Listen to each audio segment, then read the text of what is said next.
Sergeant James Brown served 2 tours of combat duty in Iraq. The decorated 26-year-old was on active duty at Fort Bliss in July 2012 when he left his family for the weekend to self-report for a 2-day DWI sentence at the El Paso County Jail. When he checked in, jail records show that Brown reported in writing to the jail that he was diagnosed with post-traumatic stress. Brown's mother says the instant he checked into the jail, he contacted her. He said they're trying to make me stay 7 days instead of 2 days, so I just want to pay the court fine and get out of here. He asked her to send the money to pay the fine in lieu of the jail time, which she did by the following morning, but by that time something had gone terribly wrong. Hey James, you want to talk to me, James? Now, after KFOX 14 obtained this video taken by a guard, we have a much better idea of what happened. At some point, Brown appeared to have an episode in his cell that caused him to bleed. It's not clear from where. When he refused to answer or speak to the jail guard,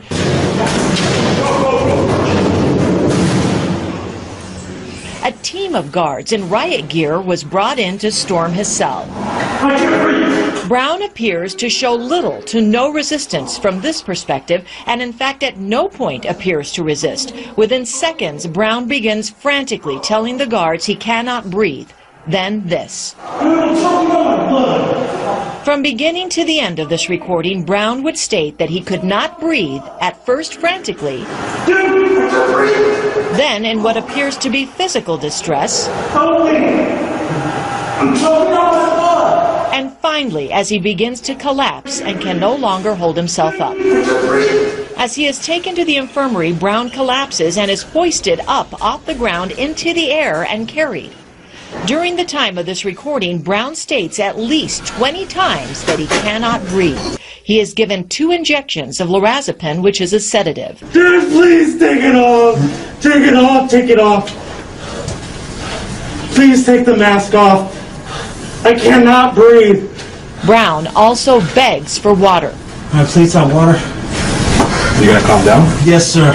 After repeated pleas, he is given half a Dixie cup of water. About 15 minutes later, he is given another half Dixie cup. You're cutting off my air supply. And eventually allowed to wash pepper spray out of his eyes under a sink, I can't breathe.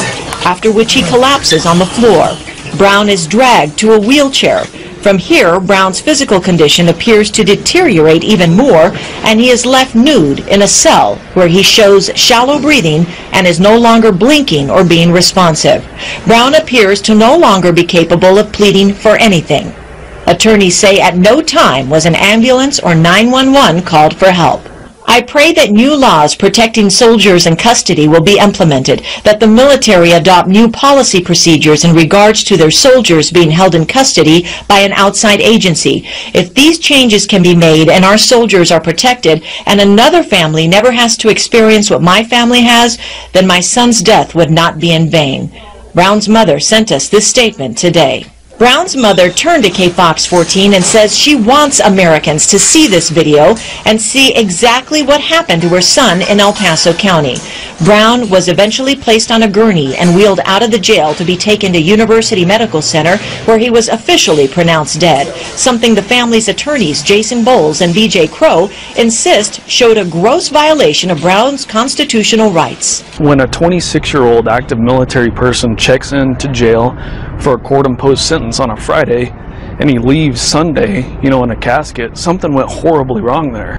Brown had no criminal record, and toxicology tests showed no illegal drugs in his body. The autopsy results cited natural causes by sickle cell crisis, and the sheriff stands by that in this statement released to us today. Mr. Brown's death was an unfortunate tragedy. The sheriff's office has conducted a thorough review of the facts surrounding Mr. Brown's death, and based upon all the evidence obtained, determined that his death was caused by a pre-existing medical condition. The specific evidence cannot be discussed because of pending litigation.